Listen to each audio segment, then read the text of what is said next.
We have records of periodic droughts in California since 1849. Most droughts lasted only a few years until the seasonal rains reestablished the water levels. However, the past 20 years have seen a reduction in precipitation to the point that we are now facing tough decisions on how to allocate water resources. So the question is, are we at the tipping point where our population growth and constraints on water supply are going to result in real economic pain and restrictions on water use? Well, it's a pretty tough problem because California Constitution, Article 10, Section 3, I believe, says the first in time using water beneficially, it's their water. So the farmers usually got there first before the cities, especially down here. It wasn't San Francisco got there in the middle because of the quake and they realized they needed water. But because of that, we'd have to actually change the state constitution. We just can't say ban almonds. We just can't do that. Building infrastructure that belong to the 20th century and hope for the better outcome is not going to get us out of the situation we are in right now. The reality is we are facing totally different challenges today that we faced in the last century. So the same technology, like build a dam or build more pipes or do this and that, are not going to help us to move forward. The reality is we are building tomorrow's future cities today, future homes today, future neighborhoods today. And we are building them exactly the same way we built them 50 years ago. My name is Jim Connor. Welcome to Game Changers Silicon Valley.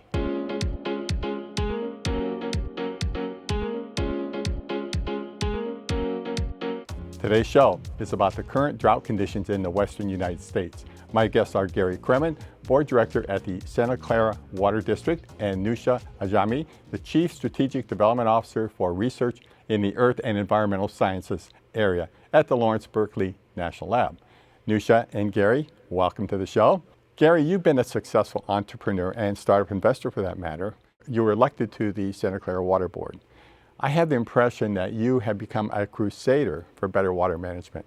Can you give us an overview of what is our situation today for California water, and especially Northern California water? Sure. So first, thank you for inviting us on the show. Every place in California is slightly different, the drought situation. If you're in Silicon Valley, unfortunately, we're in some of the worst place in California for various different reasons. The biggest is the general drought that's happening within the state, and then two, some local conditions like our reservoir having to be brought down to its foundation, our major reservoir, and it's going to take 10 years to fix. Which one is that? It's Anderson Dam. It's 50% of our water storage. So unfortunately, as we see more precipitation and less snowpack, we need a place to store the water, and our biggest water storage is inoperable. Are we 1-2 years away from disaster? We could be 1 or 2 years away. There's some wells in Santa Clara County that have gone dry in the Morgan Hill, Gilroy area, and we could see things being worse. Well, Newsha, thank you for joining us. You're the researcher at the Lawrence Berkeley National Laboratory, and you're the person that's got the insights, I believe, to what are the policy changes and perhaps what are the technology opportunities that we have available to address this water shortage. Sure, happy to be here. Thank you so much for having us. I think often people think the problem with water is technology. The problem with water is actually often our outdated management strategies and policies that are in place and sort of have been guiding the way we allocate this resource and how we manage it. We have a lot of technologies in place. Ultimately, for us to have a more water resilient future, we have to have a diversified water portfolio, and create more redundancy in our system. As Gary said, we are experiencing less snowpack and receiving more of our precipitation in form of rain, which means that the system that we have built, which is very much dependent on that snowpack, needs to be retaught and rewired in order to be able to take advantage of this additional rainfall that we get in different parts of the year. Another thing we are experiencing is the fact that we didn't used to get a lot of interannual variability. Heat waves versus big storms coming from week to week, right? And now we are actually having all these things happening at the same time within one time or one season, and that is a problem because we don't have the right management strategies in place in order to take advantage of some of these storms or wet events, or manage some of the heat waves or dry spells that we are experiencing. So a combination of reduced rainfall, heat waves, dry spells, and growing populations consuming more and more water. That seems to be, those are the factors. Absolutely. And I think, as Gary said, the cheapest, fastest way we can actually create more water is actually to use less water.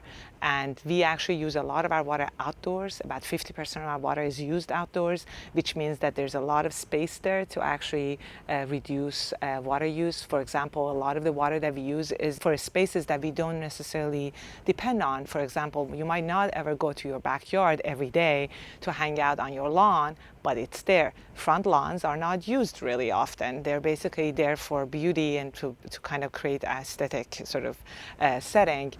They're never used, but we use a lot of water to maintain them. So some of these non-functional outdoor spaces can be converted to something that does not require a lot of water. And I'd say in addition, we need to move to the policy of using the right quality of water for the right usage. So we're using pristine hetchy water for places, irrigation, where you could be using recycled water. So it's a combination of, I think, policy, behavior change, and retuning of infrastructure. I saw just recently, a day or two ago, maybe 3 days, Santa Clara Water, you're on the board, announced commercial landscaping is to have greatly reduced water. Is that correct? That's right. So we made an ordinance to say commercial and industrial, non-functional landscaping it can't be watered anymore. Now there are some landscaping that still works well without water, and those are okay, but I think we've come to the conclusion that that has to go. Is the next step after that lawns, homeowner lawns, basically? So we'd rather use a carrot approach on that, which is we're paying people to rip out their lawns as opposed to a stick approach. Yeah. So there's the issue of existing lawns, and then there's the issue of new construction. And cities are looking at that much more carefully of how much landscaping should be allowed. Is this city by city jurisdiction, or can you at Santa Clara Water make a blanket policy decision? So we can do some things blanket, but we're not in the land use business. So we tend to work with cities who are land use people, and they know their residents best. And there's always idiosyncrasies of every city of what works better. How are the various water districts aligned, if I can use that word? Are they kind of in the same mode, or are they all over the place? Everyone's different. For example, some utilities view it as conservation's bad because they sell less water and they have fixed cost. Some are investor owned, a lot are municipal owned, and they're very sensitive to ratepayers. So it's truly all over the map, and it's herding cats. Okay. Newsha, you've done some research and you've talked a lot about the alternatives to use technology to treat water for different uses. Could you give us an overview of that? Sure. So if you think about your daily water use, a lot of the water we use on a daily basis doesn't require to be high quality, but the centralized system that we have is actually prone to create that linear model that we have been having. So you basically take the water, treat it to the best quality, bring it to people's tap, they use it once, it goes out, goes somewhere. If you ask people where their water comes from, where it goes, often they don't know. Comes out of the tap, goes out of the pipe, they have no idea what is going on. But the reality is a lot of the things we do in home, for example, flushing down the toilet, doesn't require high quality water. So there are ways to kind of think about, okay, maybe can we use shower water to flush down toilets, or can we use laundry water to water out outdoor spaces? However, this requires a systematic change in the way we do things. So we have to actually break down that linear system, create circularity for water within the unit of a building, within each home, then within a neighborhood. So kind of building it up. Think about solar panels on people's roofs, right? It wasn't an easy change. 30 years ago, it was a rarity to see on solar panels on people's roofs. Now it's a very common sight. So it requires time. So, but to do something like that, depending on how much treatment you need, we have technologies for it. If it's only taking a little bit of things out of water, it's a little process that can be used, and we can treat wastewater to the highest quality of water, sort of using desalination technology to turn it into a drinkable water out of waste. So we do have the technology to fit quality to purpose. It's just a matter of installing it. I was taught there's a cycle of water, and it's renewable, completely renewable. It rains, we capture it through the water table, we use it, it goes out into the sewage system, it's filtered, sprayed into the air to help filter, and it gets absorbed through evaporation and goes through that cycle over and over. Is that cycle broken? That cycle is not broken, it has been sped up. So basically what happens is that water cycle is what drives every movement of water across the world. So water, as you said, evaporates, goes condense, precipitates, and then used, and then goes back and forth. And you might have heard that we have the same amount of water that we used to have like a million years ago, as we are drinking the dinosaurs' pees. So it's kind of like it is true. The only thing that's happening is climate change has speed up the process.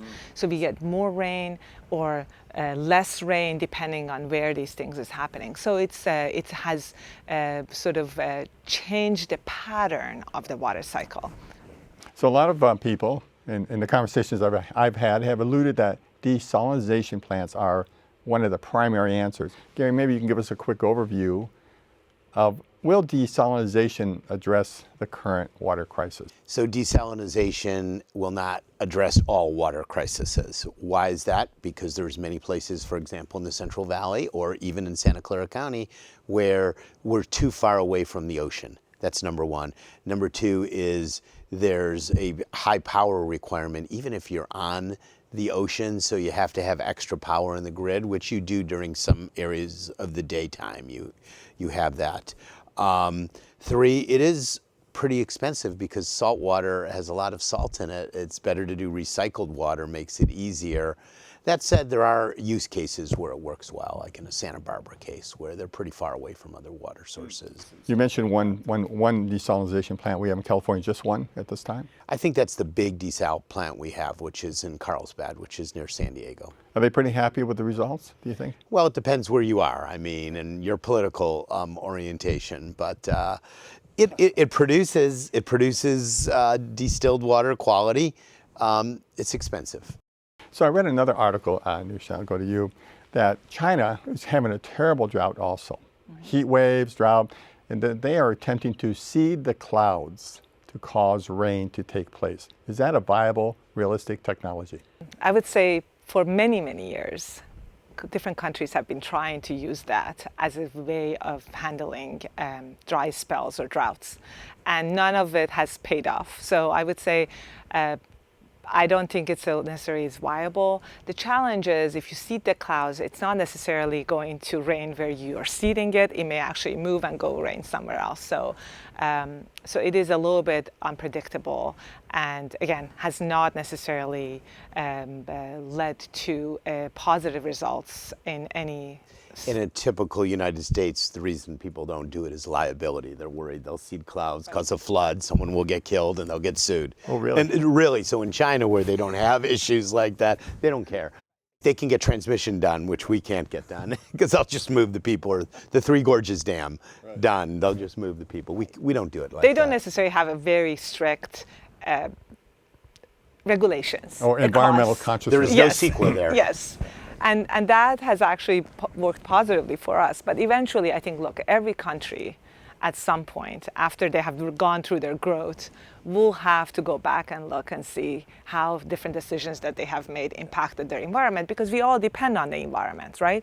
We live in this cycle of life, and we have to maintain our ecosystem in order to be able to survive. So at some point, everybody will sit back and start putting together more stricter environmental regulations because they need the resources to survive. So Gary, I'm really concerned about the water. It bothers me a bit. And I've read that the land, the water, the aquifers, if you will, have been drained down quite a bit, and therefore the land has dropped also. Subsidence. My question is, let's just say we get a lot of rain. will that refill and re-raise the land up, or is that once you're down, you're done? So the answer is it depends. It depends on the nature of the aquifer. For example, in the Central Valley, they believe they've drawn the aquifer so fast, and it's not like a sponge. Once it's compressed, you're done, even if you have a lot of rain. Now, places like in Santa Clara County, where we're the groundwater management agency, we've been very careful to regulate that, and it's regulatable because you can spread water on the ground deliberately, and we actually do that. That's actually what we do with our recycled water, spread it on the ground and recharge the aquifer. You just need to have good recharge soil. So you can spread water out, I mean... We do. And it sinks down through the soil? In Los Gatos we do this. We got these big ponds over there. Really? Yeah. It depends Gravel. on your soil, Yeah. right? You want to make sure you have the right soil to do that. So Good recharge soil. Yeah. Like in Los Gatos, there's some great, in Campbell. So there's these big ponds. And I bet it filters the water also. It does. It's a biological buffer. So if you think about it like clay, it's like it's a very difficult soil to do a recharge on. But if you go to certain places that are more gravel, there's more space for water to move around and go down. But let's just say, in thinking outside the box, say this drought continues for another, who knows, 10, 15 years. What are the difficult choices? Well, it's a pretty tough problem because California Constitution, Article 10, Section 3, I believe, says the first in time using water beneficially, it's their water. So the farmers usually got there first before the cities, especially down here. It wasn't San Francisco got there in the middle because of the quake, and they realized they needed water. But because of that, we'd have to actually change the state constitution. We just can't say ban almonds. We just can't do that. Yep, cannot do that. I think it will require a vote of the people. I think that goes back to what Gary said earlier, the disconnect between land use and water use. We have no way of overseeing land use just because of lack of water or having too much water. Land use is an independent decision-making process. I mean, it comes to, especially in the cities, you can't do that. But when you go to farms and you go to, for example, Central Valley, the farming communities, they have oversight over what they're growing. They actually make those kind of decisions based on how much water they have, what kind of land they have, how much money they have. All those things is going to dictate what they are going to grow. You actually did talk about subsidence and the groundwater being mined, partly because we actually did not even regulate groundwater. We were the last of the states. Exactly. Groundwater was, if you own the land, you own the water under the ground. So basically people could, if they did not have access to surface water during dry years, what would they do? They dig a well and they use that water. And the wealthier the farmer, or the more money they had, or the more precious crop they grew, the deeper the well could have gone because they had the resources to make that happen. So that's, this disconnect is a huge problem when it comes to dealing with long-term drought. And you can see that in Colorado River. They have been dealing with the drought for the past 20 years and still fighting. So you actually took me right into the next question I had is, can we reprice water appropriately for different users to accomplish a similar outcome? So, a lot of people bring up this, well, we need to pay fair market price for water. I mean, if you truly had fair market price for water, we've been fighting in California since the gold rush day between the environment, urban users, and agriculture. That's the triangle of the fight. And, on one side, if it was priced fairly, there would be no water for the environment because it doesn't have the same amount of money to buy. We'd have to allocate it. So that makes it, there's some toughness too. And then number two, water is a human right. Can you have water be at these high costs and people can afford it? So it's not as simple as a pricing signal issue. Yeah. That's more complicated. I'll add something to that. So if you ask people what they're paying for, they will tell you they're paying for water. But when the water that comes out of your tap and the bill that you're paying is not for the water that you're receiving, it's for the services you're receiving. Often, water is actually free. If you have a bucket, you go to the river, you can always take water out of the river, right? And basically, if you have the water rights, you take the water out of the river. But, be it Santa Clara Valley Water District, be it San Francisco Public Utilities Commission, people are paying for the services, for the people, for the infrastructure. Those are the things they're paying for. That's why there's a price difference between a farmer and how much they're paying for their water and how much we are paying for our water. And the price signal would work in certain ways, but the reality is economics is not going to solve our water shortage. We need a lot more than that. And part of that is education and awareness and making sure people understand where their water comes from, where it goes, what they're paying for, how they're using it. All that is going to be very important. It's kind of it's if you look at it from economic theory, it's because there's some natural monopolies in water. Kind of like how there used to be in power. I mean, there still is in the last mile, but now today we've overseen that, and that's why solar and others work at the lowest price. But I wouldn't call it a market failure. It's just the nature of conveyance, and it's the nature of the sources. The whole centralized system that we have and how it's set up. And I think you did bring this up that these utilities, their business model is built for the 20th century model that we have, right? The water comes in, they treat it, they bring it to you, they charge you, you pay for it, gone, done, right? But the reality is they are not there. That's why they don't like for people to do these recycling at the building scale, because that means that people are going to use less water. They're not that enthusiastic about conservation. Why? Because people use less water, so they pay less. So all these things is disrupting their business model, and they're sort of very slowly and sluggishly are adjusting or adapting to this new reality. We talked about technology. The type of people who are attracted to the water, it's a very conservative bunch, because if the power goes out, you're irritated. If you have to boil the water, someone's going to come at you with a pitchfork. And so it tends to get these very conservative engineers and policymakers. True?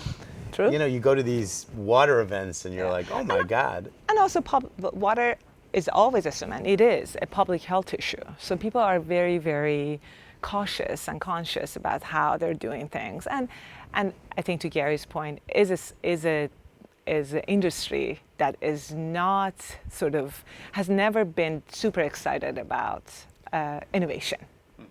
Never had to. Well, let me ask you then, can Silicon Valley technology, Silicon Valley innovation play a role? Yeah, absolutely. Look, I think if we start focusing on different scales of reuse, now, when I talk about net zero homes, the net zero water homes that are using, they don't use water as you're building them, then you have to actually create a very structured and sophisticated data system on top of that to be able to know what goes in, what comes out, what's the quality of this, how is it working.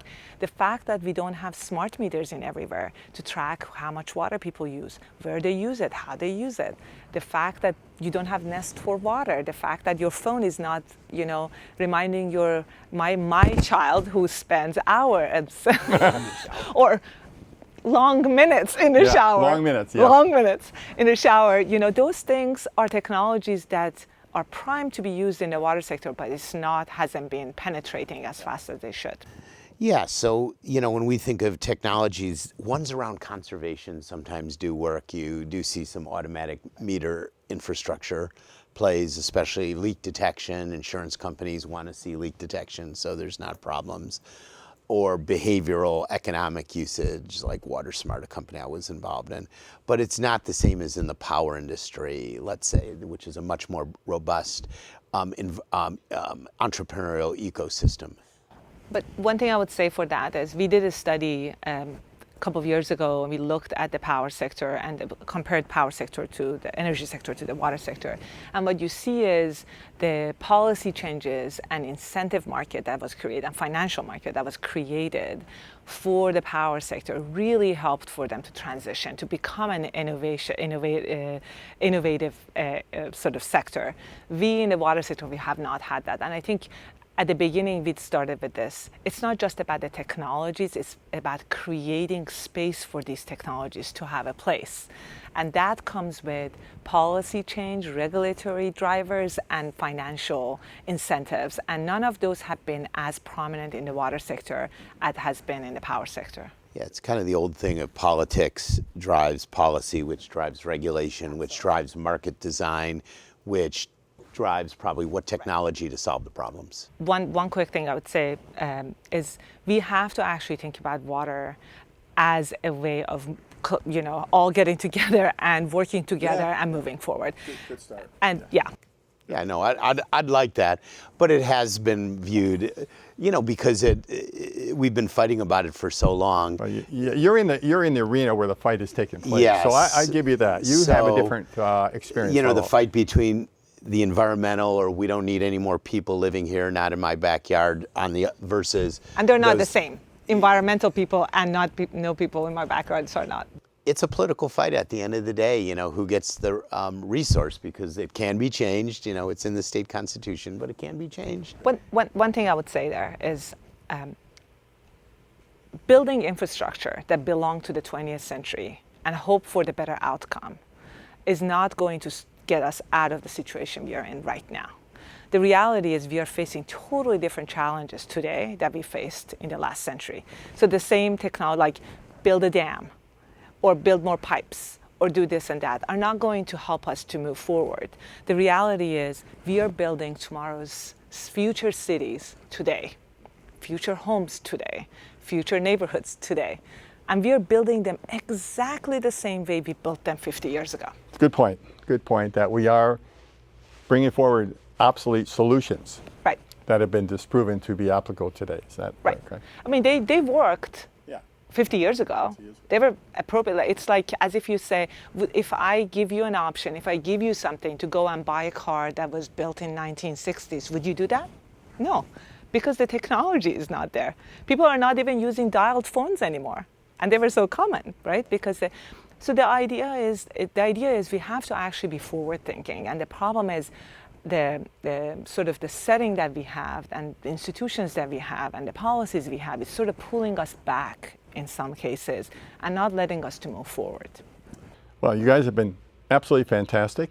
I've learned so much because I had all these questions, and why not do it on our Game Changers show? So I'd like to thank you. I'm going to give each of you an opportunity to let our audience know if they want to follow up with you, how they should do it. And I'll start with you, Newsha. Newsha at lbl.gov. Good. And Gary, you can reach. Wait, you're running for re-election, aren't you? I am. All right, so let's hear the pitch. Oh no, I don't know. I don't know if we can do that. All right, go ahead. But first, you can reach me at gary@gary2022.com, which is my campaign website. So I'm reachable there. I want to thank you both very much. You've been delightful, and I want to wish each of you every success going forward. Thank you. Thank you so much for having us. Thanks for joining us in this episode. If you gained some insights from this conversation, share this show with your network. You can comment or view the complete library of all shows at our website, gamechangers.tv.